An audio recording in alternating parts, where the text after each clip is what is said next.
Welcome back to another story on Infidelity Tales Lab. Before we begin, tell us, where in the world are you watching from? Now, let's dive into today's story.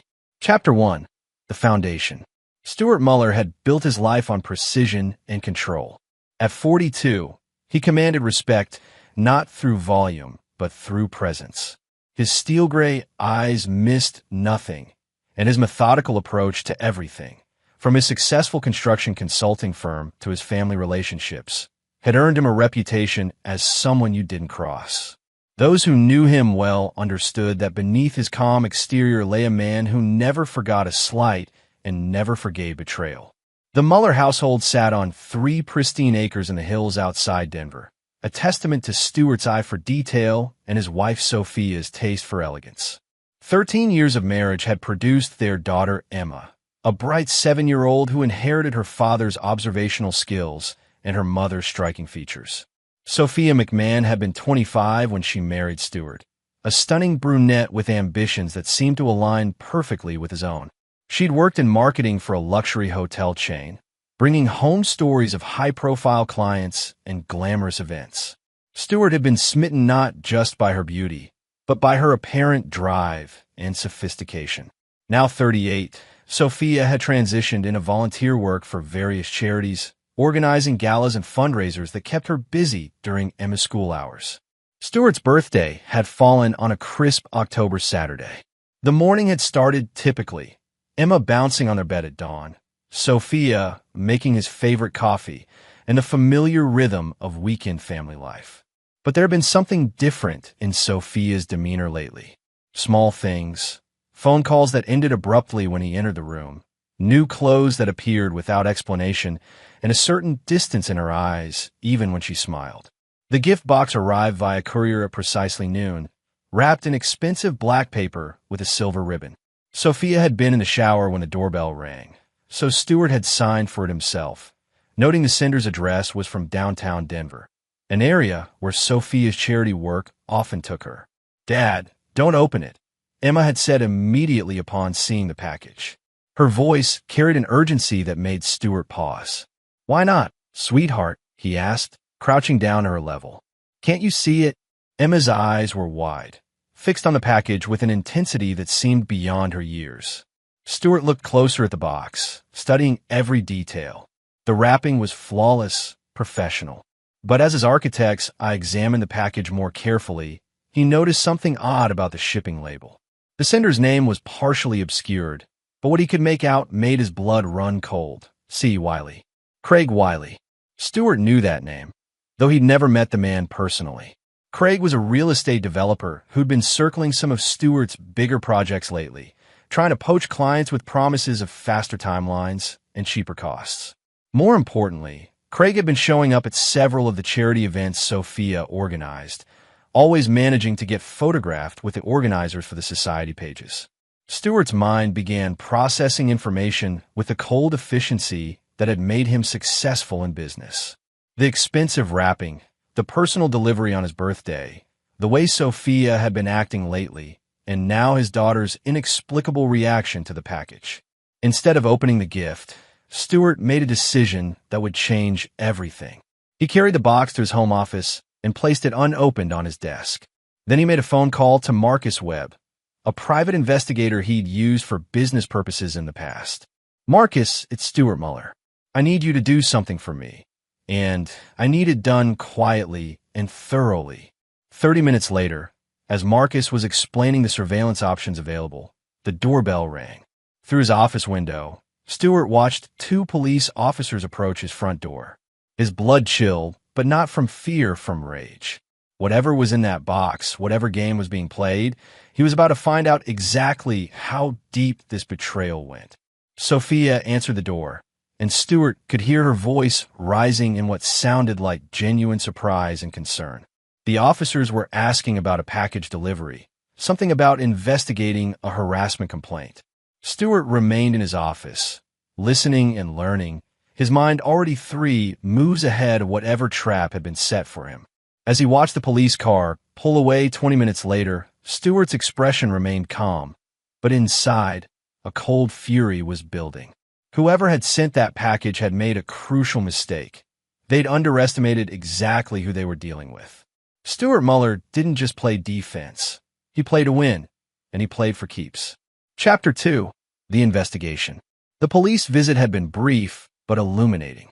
According to the officers, they'd received an anonymous tip about a threatening package being delivered to the Muller residence. When they'd asked to examine the box, Stuart had cooperated fully, allowing them to scan it with their equipment. Finding nothing dangerous, they'd left with apologies and a case number. But Stuart had noted everything. The timing, the specific details the anonymous caller had somehow known about the package, and most tellingly, the look of relief that had flashed across Sophia's face when the police pronounced the box harmless. That evening, while Sophia took Emma to her grandmother's for their weekly dinner, Stuart finally opened the package. Inside was an expensive watch, a Rolex Submariner worth at least $15,000. The accompanying card was simple. Happy birthday, Stuart. Time for new beginnings. A friend. Stuart photographed everything, then carefully repacked the box exactly as he'd found it. He had no intention of keeping the watch, but he had every intention of finding out why someone had sent it, and why his wife seemed to know more about it than she was letting on. Marcus Webb arrived Monday morning with preliminary findings that confirmed Stuart's worst suspicions. For the past 3 months, Sophia had been meeting Craig Wiley at least twice a week. Not at charity events, but at the Fairmont Hotel downtown, always during school hours, always the same room. The surveillance photos were damning. Intimate dinners, hand-holding, and most devastating of all, Sophia wearing a different expensive watch in the photos from last week. One that matched the style of the Rolex currently sitting in Stuart's safe. There's more, Marcus said, spreading additional photos across Stuart's desk. Craig Wiley's going through a nasty divorce. His wife filed 6 months ago, citing adultery, but she needs proof to get around the prenup. Word is she's offering a substantial reward for evidence. Stuart studied the images, his expression unreadable. In one photo, Sophia was laughing at something Craig had said, her hand resting on his chest in a gesture of casual intimacy that felt like a knife to Stuart's gut. But it wasn't the pain that consumed him. It was the calculation. What do you know about Craig's business? Stuart asked. Real estate development, mostly commercial properties. He's leveraged pretty heavily right now, banking on a big mixed-use project on the south side. If that deal falls through, Marcus shrugged. He's looking at serious financial trouble. Stuart was quiet for a long moment, his mind working through possibilities. I need you to dig deeper. I want to know everything about Craig Wiley, his business partners, his debts, his enemies, his weaknesses. I want to know who else is in his circle, who he trusts, and who might be willing to sell him out for the right price. What about your wife? Marcus asked carefully. What about her? Stuart's voice was ice cold. She made her choice. Now she gets to live with the consequences.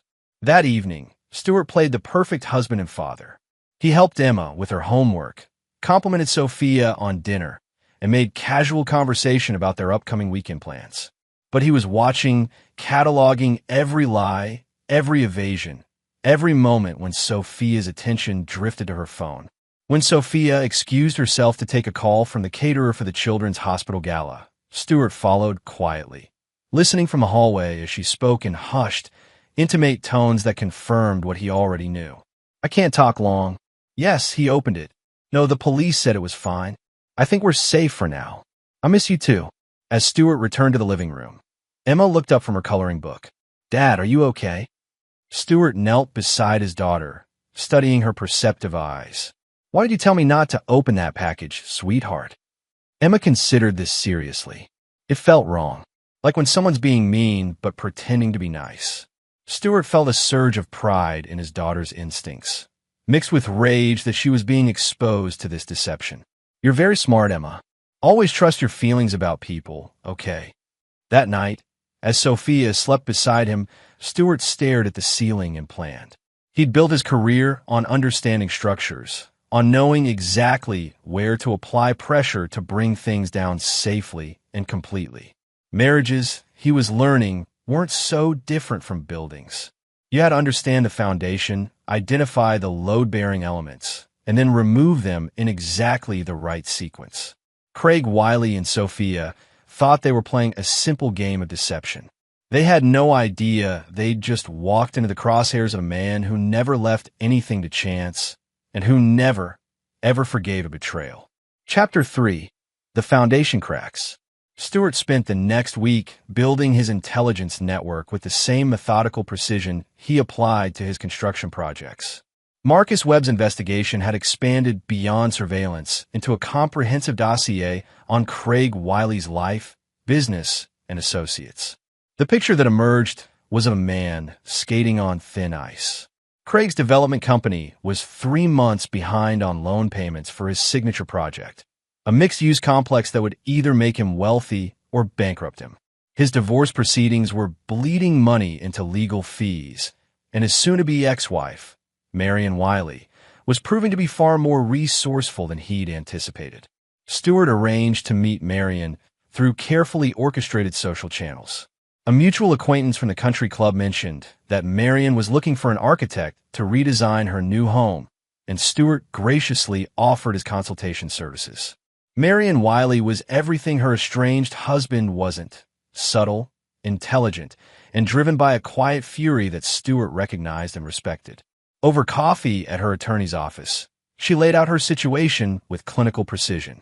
"Craig thinks I'm just another trophy wife who'll roll over for his lawyers," Marion said, her voice steady but her eyes blazing. "He has no idea that I've been documenting his affairs for years. I just need the right leverage to finish this." Stewart leaned back in his chair, studying the woman across from him. "What kind of leverage are you looking for?" "The kind that proves he's been hiding assets and lying under oath.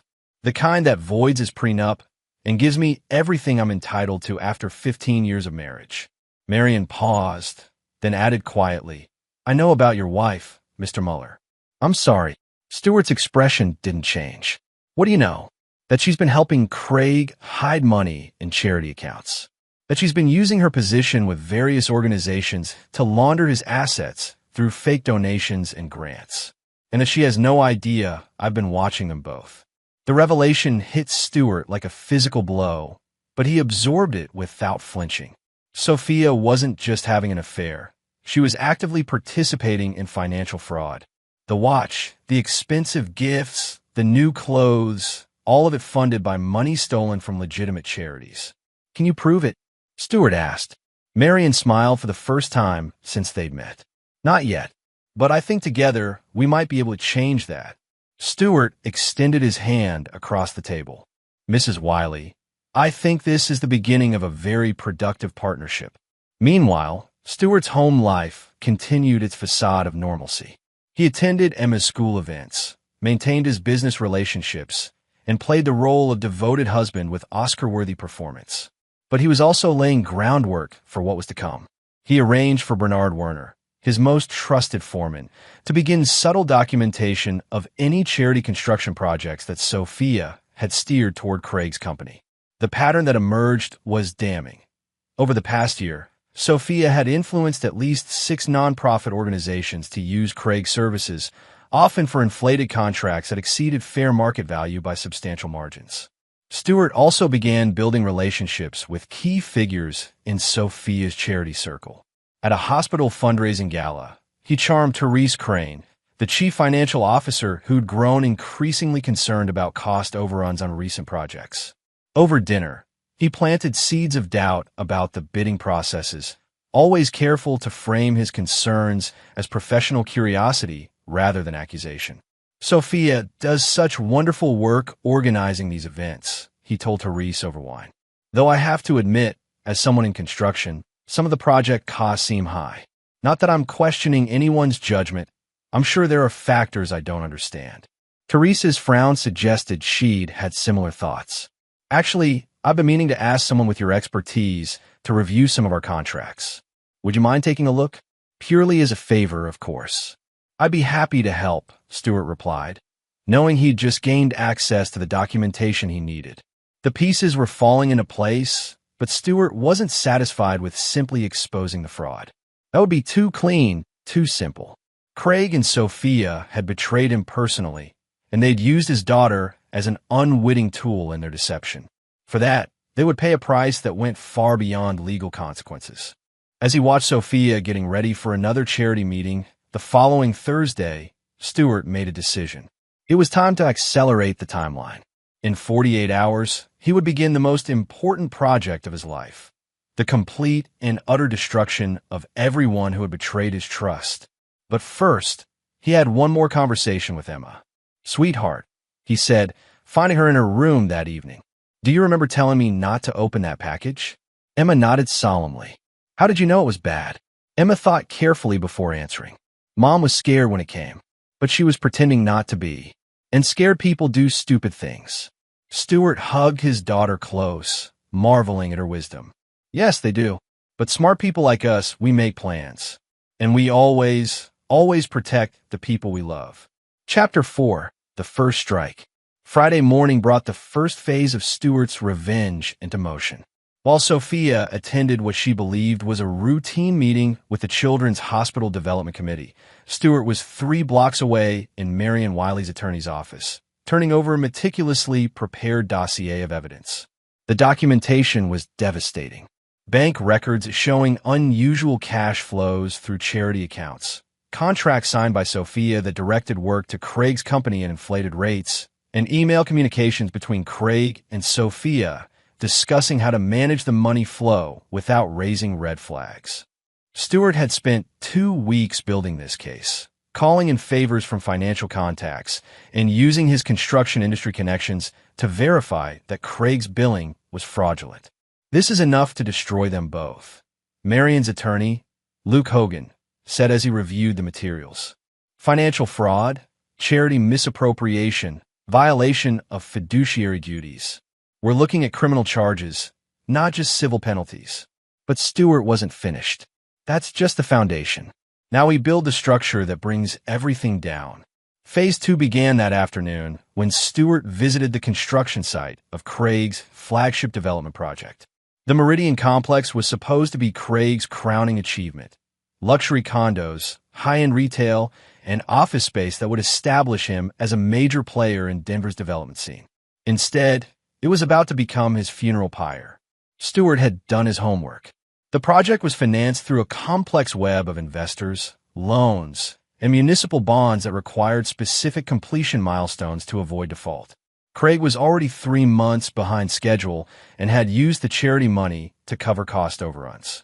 More critically, the project relied on city permits that could be revoked if irregularities were discovered in the financing.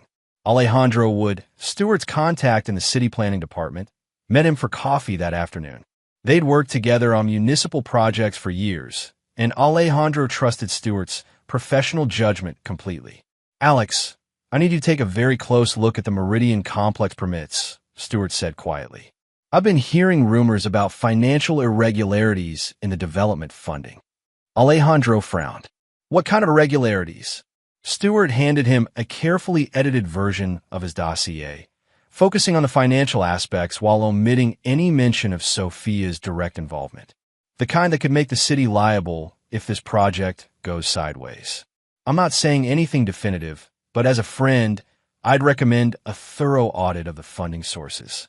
"I'll have our people look into it Monday morning," Alejandro promised. "Thanks for the heads up, Stuart. This could save the city a lot of embarrassment." That evening, Stuart implemented Phase 3. He called a family meeting with Emma, arranging for them to have dinner alone while Sophia attended another charity function. "Dad, where's Mom going all the time?" Emma asked over pizza. Stuart chose his words carefully. "Your mother has been making some poor choices lately, sweetheart. Sometimes adults make decisions that hurt the people they're supposed to love and protect." Emma's eyes were serious. "Like lying?" "Yes, like lying. And when people lie to us, especially people who are supposed to love us, we have to decide how to respond." "Are you and Mom going to get divorced?" The question hung in the air between them. Stuart had been dreading this conversation, but Emma deserved honesty, or at least as much honesty as a 7-year-old could handle. "I don't know yet, Ma, but I want you to understand something very important. Whatever happens between your mother and me, you will always be safe. You will always be loved. And you will always be my priority." Emma nodded solemnly. "I know, Dad. I trust you. Later that night, Stewart received the call he'd been expecting. Sophia's voice was strained when she explained that the charity meeting had run late, and she'd be staying overnight at her sister's house to avoid the long drive home in bad weather. Stewart knew she was with Craig, probably celebrating what they thought was their continued success in hiding their affair and their theft.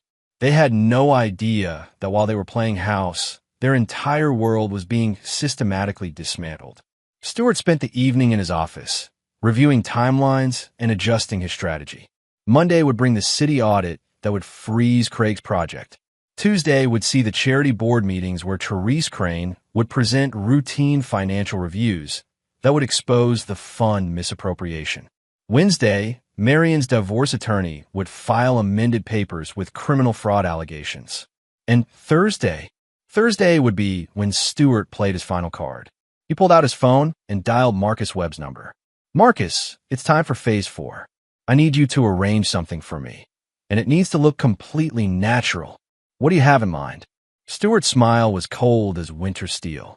I'm going to give Craig Wiley exactly what he thinks he wants, and it's going to destroy him. Chapter 5, The Tightening Noose. Monday morning arrived with the precision of a Swiss watch. Stewart was in his office reviewing construction reports when his phone rang. It was Alejandro Wood, and his voice carried the strain of a man who'd just discovered a municipal nightmare. Stewart, that tip you gave me about the Meridian Complex. Jesus Christ, what did you uncover? I take it the audit found something. Stewart kept his voice neutral, professional. Found something?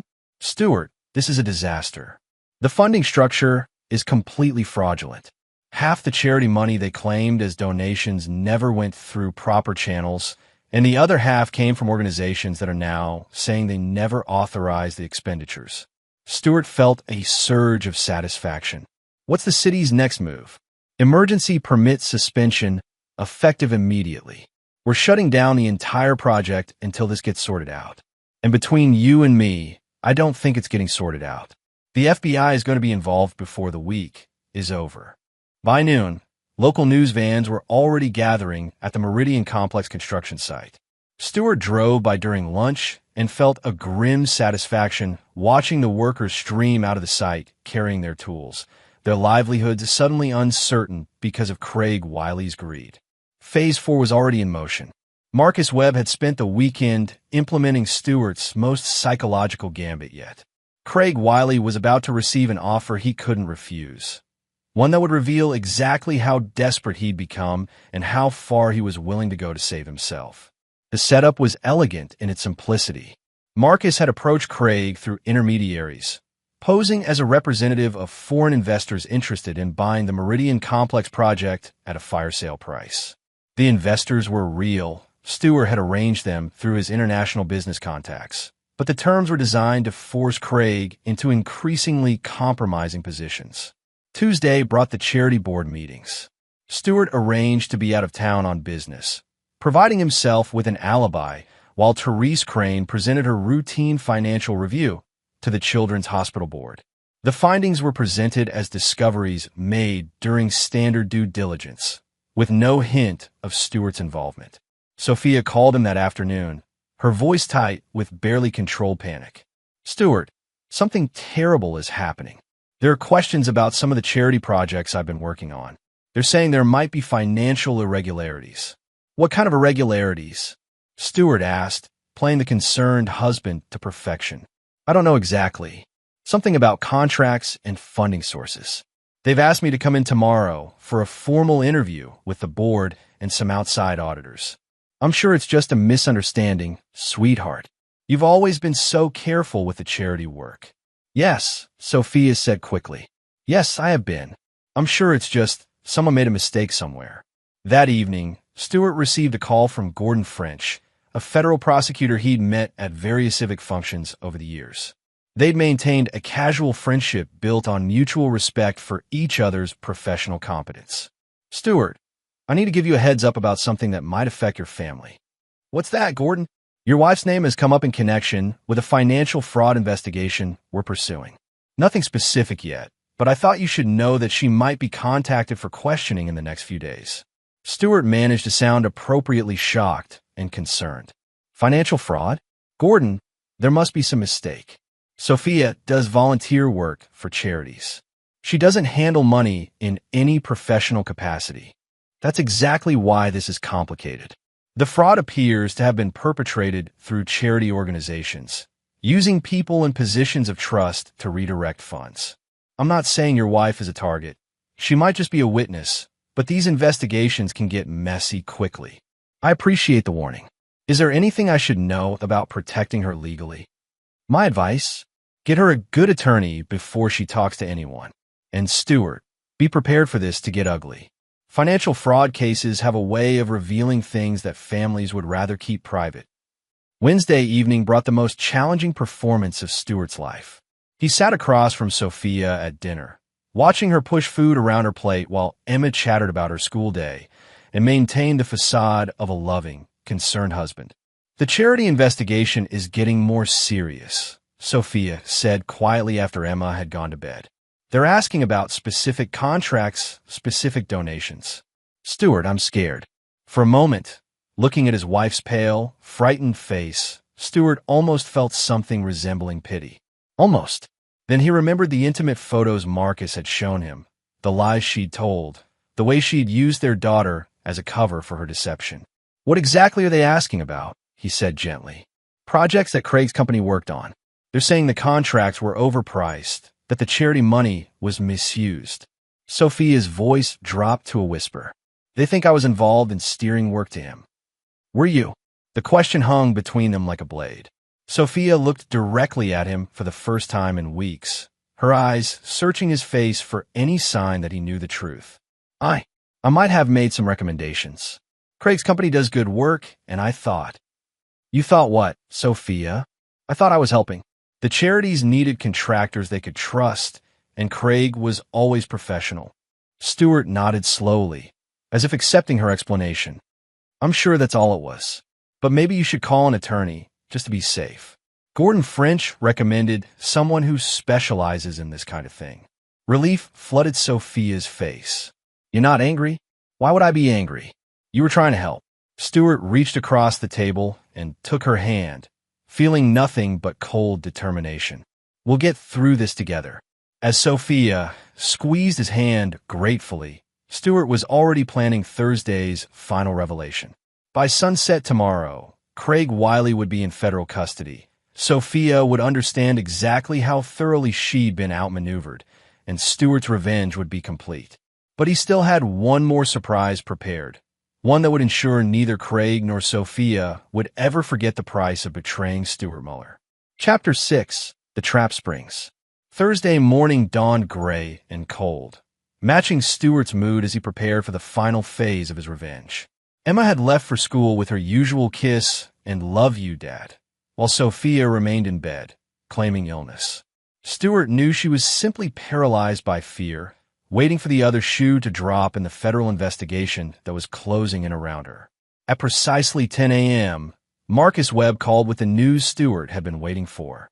Craig took the bait. He's meeting with the foreign investors this afternoon at 2 p.m. He's desperate enough that he's bringing financial documents he shouldn't have access to, documents that prove he's been hiding assets from his divorce proceedings and using charity money to keep his business afloat. And the recording equipment? Already in place. Every word he says will be captured and admissible in court. Plus, my contact in the U.S. Attorney's Office will be monitoring the meeting remotely. If Craig incriminates himself the way we expect, he'll be arrested before he leaves the building. Stuart felt a cold satisfaction settle in his chest. What about the financial transfers? All traceable back to accounts Sophia helped establish. The federal audit will show a clear pattern of conspiracy between her and Craig to defraud multiple charitable organizations. Even if she claims ignorance, the evidence shows she was integral to the operation. At noon, Stuart received a call from Marion Wiley. Her voice carried a mixture of vindication and genuine sadness. Stuart, I wanted to thank you before this all becomes public. The evidence you helped gather, it's going to end Craig permanently. Not just the divorce, but criminally. He'll serve real prison time. He earned it, Stuart replied simply. I know this isn't easy for you either. Whatever happens with your wife, I hope you know you did the right thing. Stewart ended the call and sat quietly in his office, thinking about justice and revenge, about the difference between what was legal and what was right. In 3 hours, the man who had been sleeping with his wife would be led away in handcuffs. Before the week was over, Sophia would face federal charges that could send her to prison for years. But Stewart wasn't finished. At 1:45 p.m., he drove to the office building where Craig's meeting was taking place. He didn't go inside. That would come later. Instead, he positioned himself across the street where he could watch the federal agents who were undoubtedly preparing to make their arrest. At 3:17 p.m., Craig Wiley emerged from the building in handcuffs, flanked by FBI agents and followed by news cameras that had been tipped off about the arrest. Stewart watched with cold satisfaction as the man who had destroyed his marriage was loaded into a federal vehicle. Then he drove home to deliver the news to his wife. Sophia was in the living room when he arrived, still in her robe, her face pale and drawn. She looked up when he entered, hope flickering in her eyes. "Stewart, have you heard anything about? Craig was arrested an hour ago," Stewart said quietly, settling into the chair across from her. "Federal charges. Conspiracy, fraud, money laundering. He's looking at 15 to 20 years in federal prison." The color drained completely from Sophia's face. What about the charity investigation? What about it, Sophia?" Something in his tone made her look at him more carefully. For the first time, she seemed to see past the mask he'd been wearing for weeks. "Stewart," her voice was barely a whisper. Stewart reached into his jacket and pulled out a manila envelope. He placed it on the coffee table between them and leaned back in his chair. "Open it." With trembling hands, Sophia opened the envelope and began pulling out photographs. The surveillance photos Marcus had taken over the past months. Sophia and Craig holding hands at restaurants, entering the hotel together, embracing in parking lots. But these weren't the most damaging items in the envelope. Those were the financial documents that showed every fraudulent transaction, every misappropriated charity dollar, every lie she'd told to cover their crimes. And at the bottom of the pile, a detailed timeline showing exactly when Stewart had discovered each piece of evidence. "You knew," Sophia whispered, staring at the papers scattered across the table. "You've known for weeks." "I've known for weeks," Stewart confirmed. "The question is, what are you going to do about it?" Sophia's eyes darted toward her phone, toward the door, toward anywhere but Stewart's implacable gaze. "I can explain." "No." Stewart's voice cut through her protest like a blade. "You can't explain. You can't justify. You can't negotiate. You made your choices, Sophia. You chose to betray your family. You chose to steal from charities. You chose to help a man commit felonies. Those choices have consequences. What do you want?" The question came out as a sob. Stewart stood up and walked to the window, looking out at the life he'd built, the home he'd provided, the security he'd created for his family, all of it poisoned by the woman behind him. "I want you to understand something very clearly," he said without turning around. "In approximately 2 hours, federal agents will arrive here with a warrant for your arrest. You will be charged as Craig's co-conspirator in a multi-million-dollar fraud scheme. You will be convicted. The evidence is overwhelming. And you will serve significant prison time." Sophia was crying now, harsh sobs that shook her entire body. "Please, Stewart. Please. I'll do anything. I'll end it with Craig. I'll pay back the money. You'll do nothing." Stewart turned to face her, his expression as cold as Arctic steel. "Because you have nothing left to bargain with. Your boyfriend is already in federal custody. Your bank accounts are frozen. Your charitable positions are terminated. And your marriage is over. What about Emma?" Sophia managed through her tears. For the first time since he'd entered the room, Stewart's expression softened slightly. "Emma will be protected. She'll be raised by someone who understands the difference between right and wrong, someone who would never use her as a cover for criminal activity. You can't take her away from me. I'm not taking her anywhere. You're the one who chose to leave." Stewart moved toward the door, then paused. "Pack whatever you can carry. You have 90 minutes before the FBI arrives. I'd suggest you use that time to call a federal defense attorney." As Stewart reached the doorway, Sophia called after him desperately. "Stewart, please. I love you. It was a mistake, a terrible mistake, but I love you." Stewart paused at the threshold and looked back at the woman who had been his wife for 13 years. When he spoke, his voice carried finality that felt like a judge pronouncing sentence. No, Sophia, you love yourself. You love money. You love excitement. But you've never loved me. If you had, you never could have done what you've done. He straightened his tie and checked his watch. 87 minutes. I'd start packing. As Stewart walked away from his collapsing marriage, he felt no satisfaction, no triumph, no sense of justice served.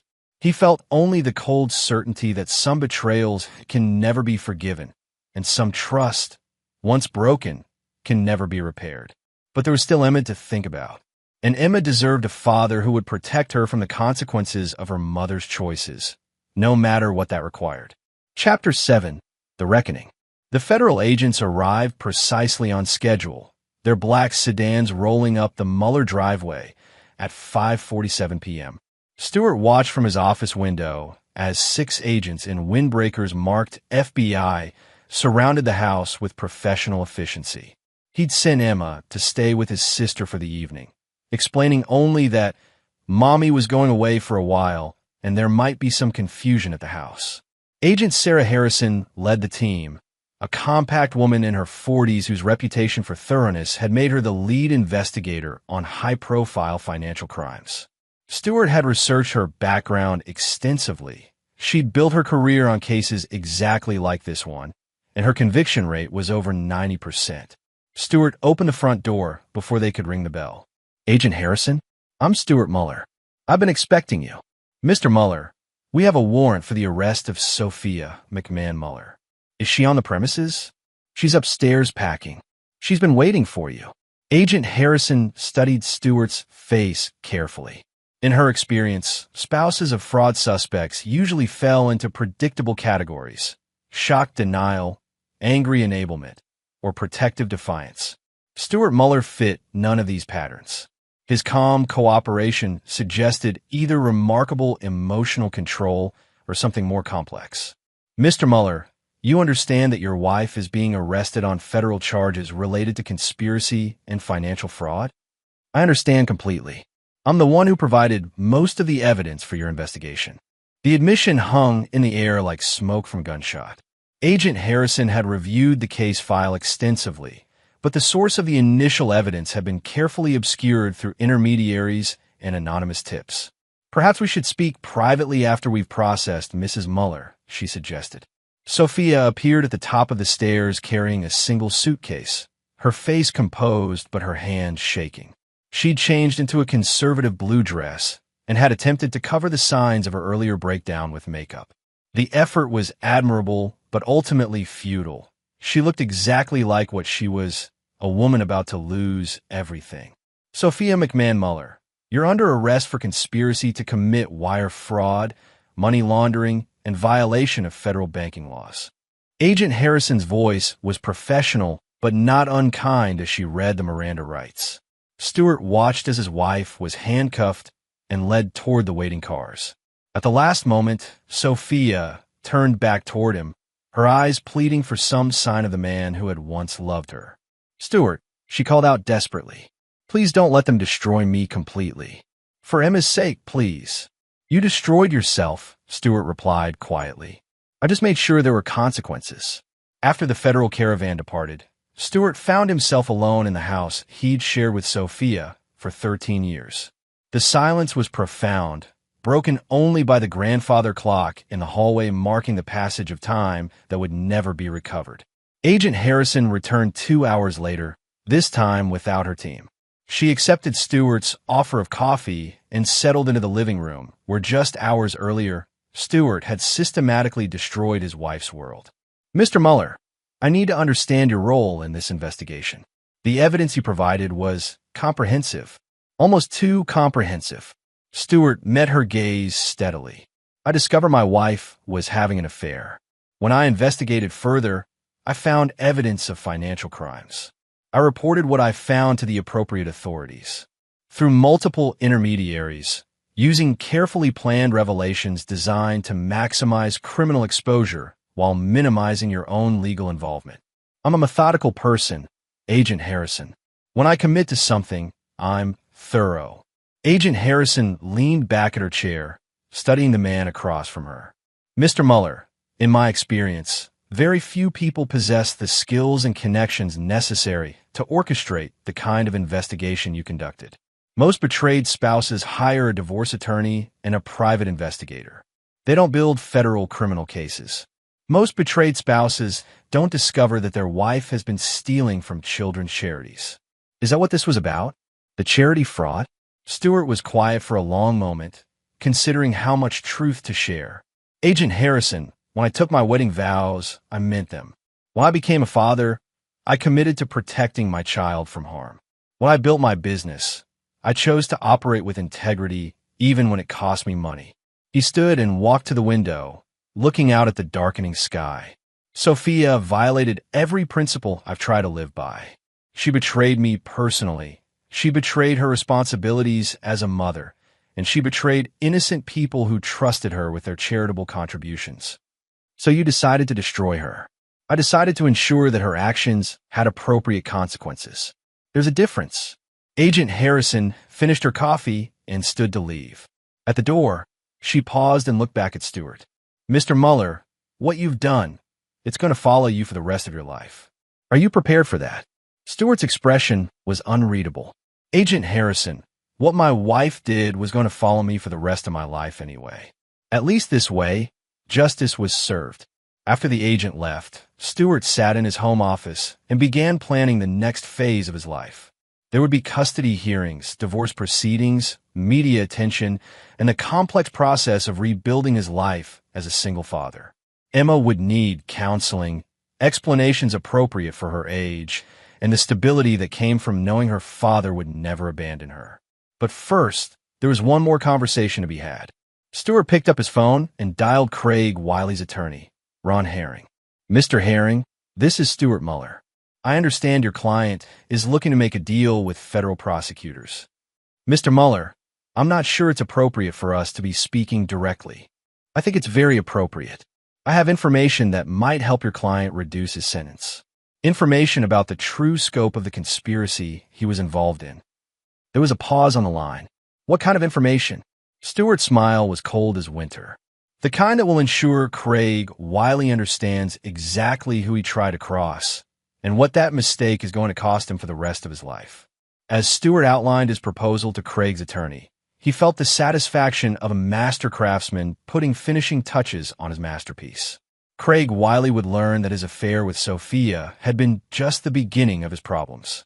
Stewart had spent weeks building a trap that would follow Craig for decades, affecting his parole prospects, his future employment opportunities, and his ability to ever rebuild his life. Some betrayals, Stewart reflected, deserved to echo through eternity. And Stewart Mueller never forgot, never forgave, and never left a job unfinished. Chapter 8. The Final Verdict. 6 months after Sophia's arrest, Stewart sat in the federal courthouse watching his former wife receive her sentence. She stood before Judge Francis Kirk wearing an orange jumpsuit, her hands cuffed behind her back, looking like a shadow of the elegant woman who had once organized charity galas and commanded social respect. The prosecution had been merciless and efficient. Assistant U.S. Attorney Monica Marsh had laid out a case that painted Sophia not as a naive accomplice, but as an integral architect of a sophisticated fraud scheme that had stolen over $3 million from various charitable organizations. The evidence Stewart had provided formed the backbone of the prosecution's case. An additional investigation had revealed the true scope of Sophia and Craig's crimes. Mrs. Mueller, Judge Kirk said, his voice carrying the weight of decades on the federal bench, you held positions of trust in multiple charitable organizations. You used that trust to systematically divert funds intended for children's hospitals, homeless shelters, and educational programs. Your actions didn't just constitute fraud. They represented a profound betrayal of society's most vulnerable populations. Stewart watched Sophia's shoulders shake as the judge continued his remarks. In the months since her arrest, she had aged years. Her hair had gone prematurely gray. Her face bore lines that hadn't been there before, and her once confident bearing had been replaced by the defeated posture of someone who finally understood the magnitude of their mistakes. Craig Wiley had been sentenced the previous month to 18 years in federal prison. His cooperation with prosecutors had reduced what could have been a life sentence, but Stewart's additional evidence, financial records showing Craig had been skimming money from construction projects for years, had ensured the sentence remained severe. Craig would be 62 when he was released, his development company bankrupt, his reputation destroyed, his ex-wife remarried, and living comfortably on the settlement she'd secured. "I sentence you to 7 years in federal prison, followed by 3 years of supervised probation," Judge Kirk announced.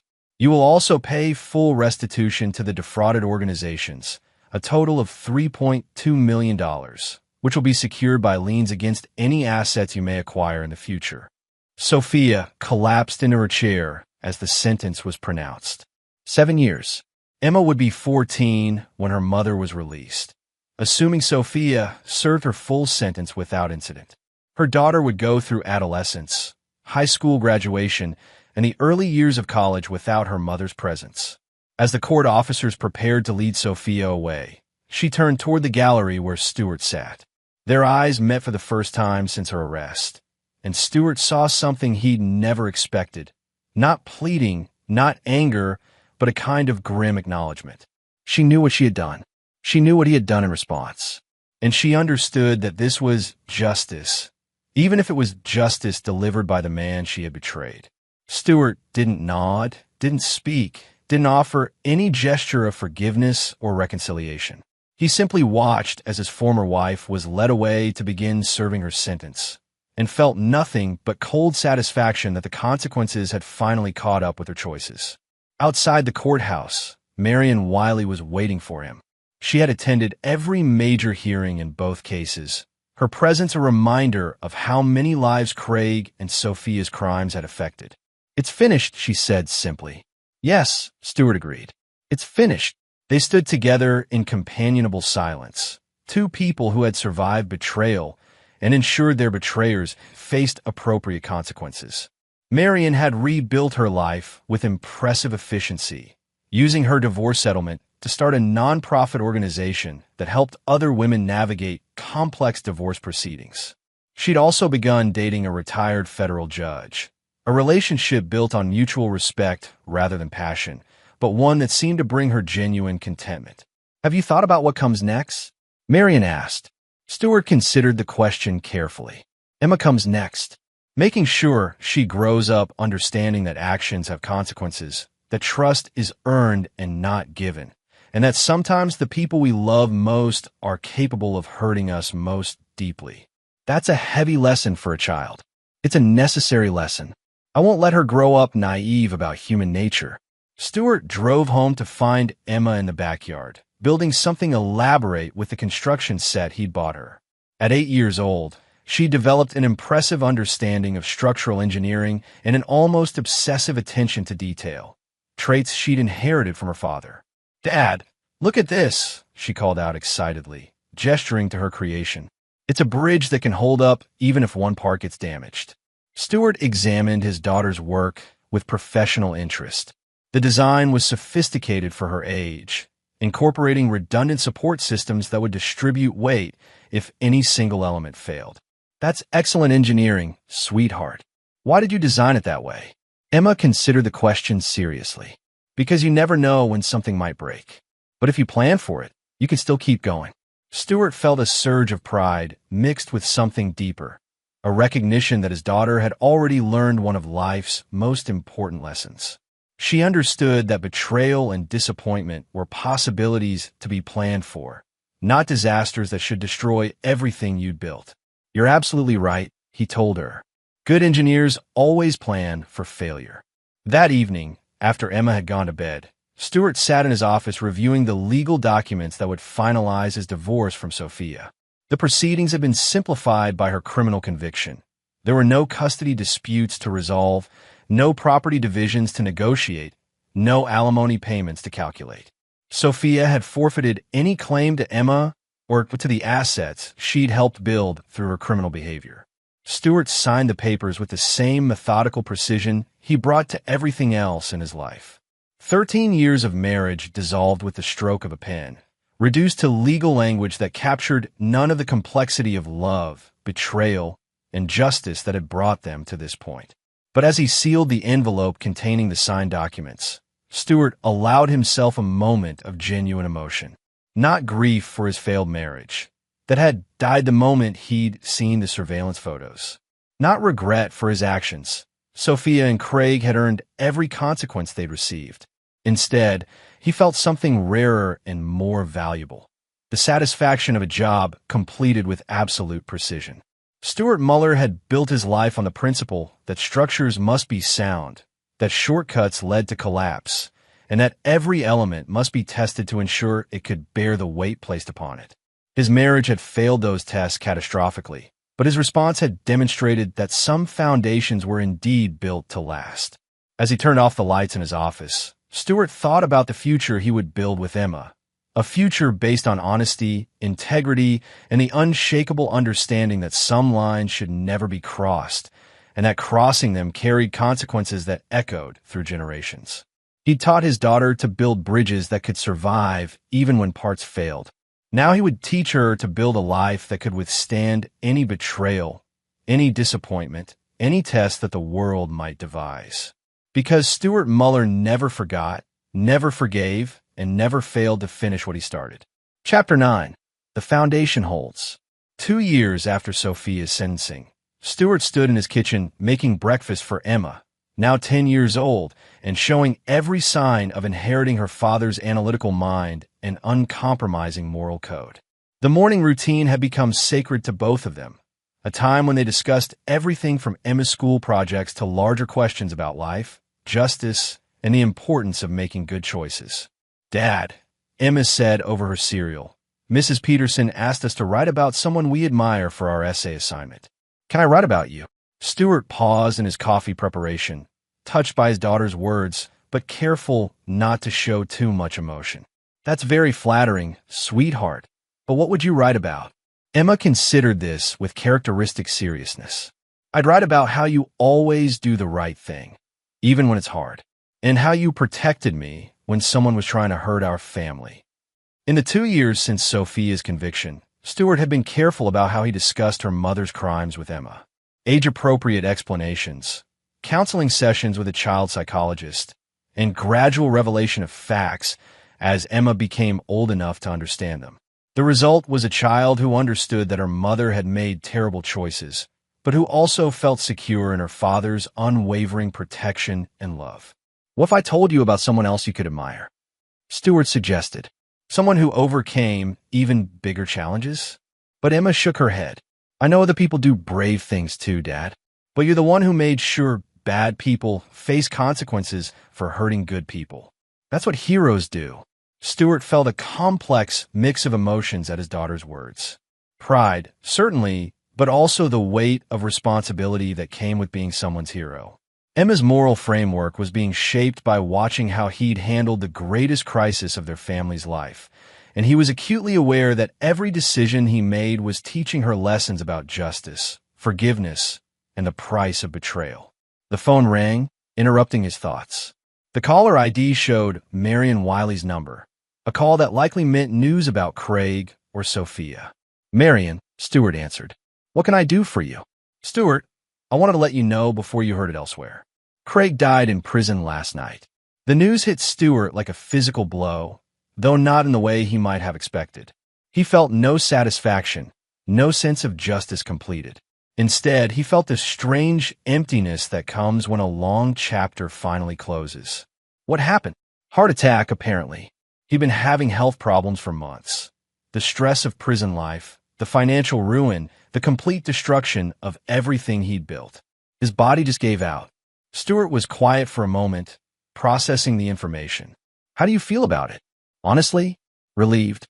I know that probably sounds callous, but I've spent 3 years looking over my shoulder, wondering if he'd find some way to retaliate when he got out. Now Emma won't have to worry about that either." "Emma." Stuart looked at his daughter, who was pretending to focus on her cereal while obviously listening to every word of the conversation. "Marion, I need to go. Can we talk later? Of course. Give my love to Emma. After ending the call, Stuart sat down across from his daughter. He'd learned that honesty, delivered with appropriate context, was always better than the uncertainty that came with secrets and half-truths. Emma, that was Mrs. Wiley. She called to tell us that Craig Wiley died in prison last night. Emma set down her spoon and looked directly at her father. How do you feel about that? The question was exactly what Stuart should have expected from a child he'd raised to think critically about complex moral issues.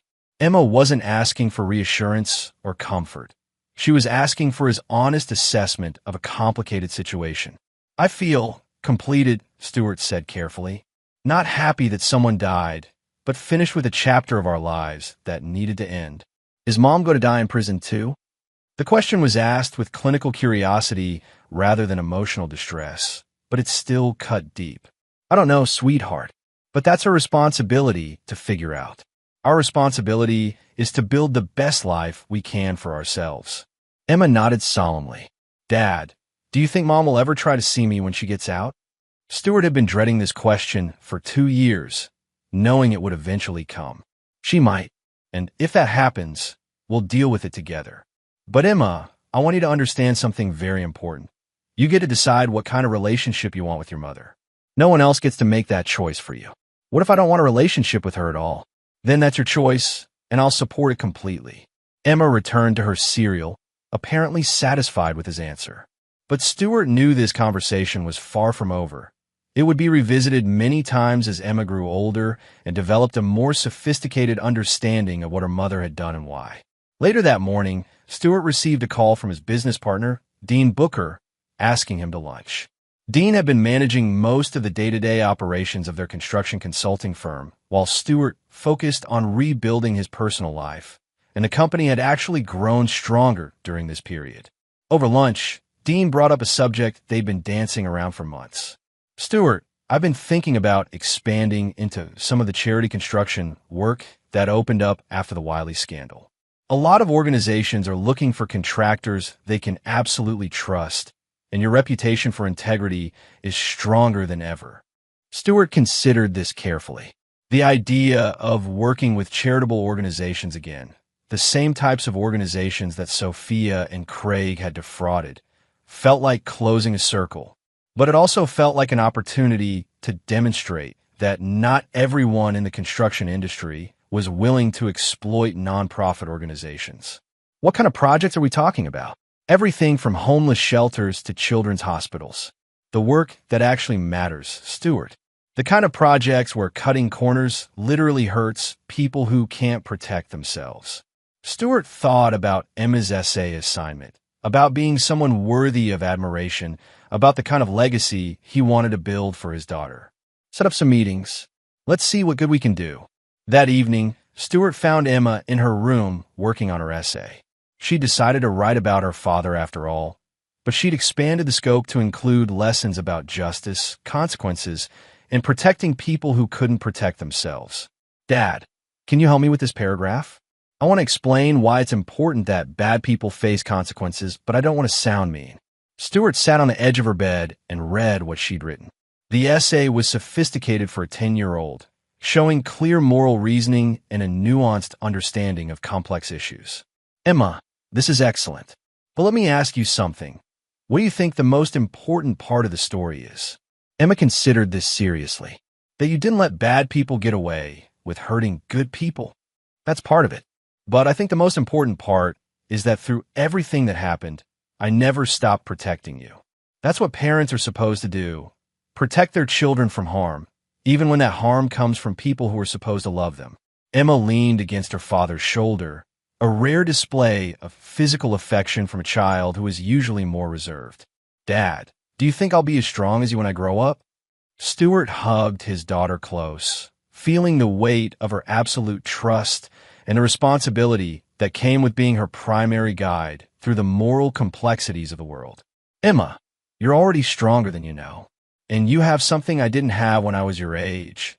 You have someone who will always tell you the truth, no matter how difficult it might be. That kind of foundation makes all the difference. As Stuart tucked Emma into bed that night, He reflected on the journey that had brought them to this point.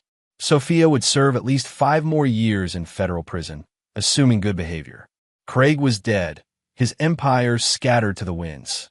The charities they defrauded had been compensated through asset seizures and restitution orders. Justice, in all its cold and imperfect forms, had been served. But more importantly, Emma was thriving. She was growing into exactly the kind of person Stewart had hoped she would become. Strong, moral, analytical, and absolutely clear about the difference between right and wrong. She would never be naive about human nature, never vulnerable to the kind of manipulation that relied on trust and innocence. Stewart had built his revenge with the same precision he brought to every construction project. Careful planning, quality materials, and attention to detail that ensured the structure would last. But unlike buildings, which eventually outlive their usefulness and must be demolished, the lessons Emma had learned from watching her father respond to betrayal would last her entire lifetime. As he turned off the lights in Emma's room, Stewart allowed himself a moment of genuine satisfaction. He'd kept his promise to protect his daughter from the consequences of her mother's choices. He'd ensured that justice was served to those who had betrayed his trust, and he'd built a foundation for Emma's future that would never crack under pressure.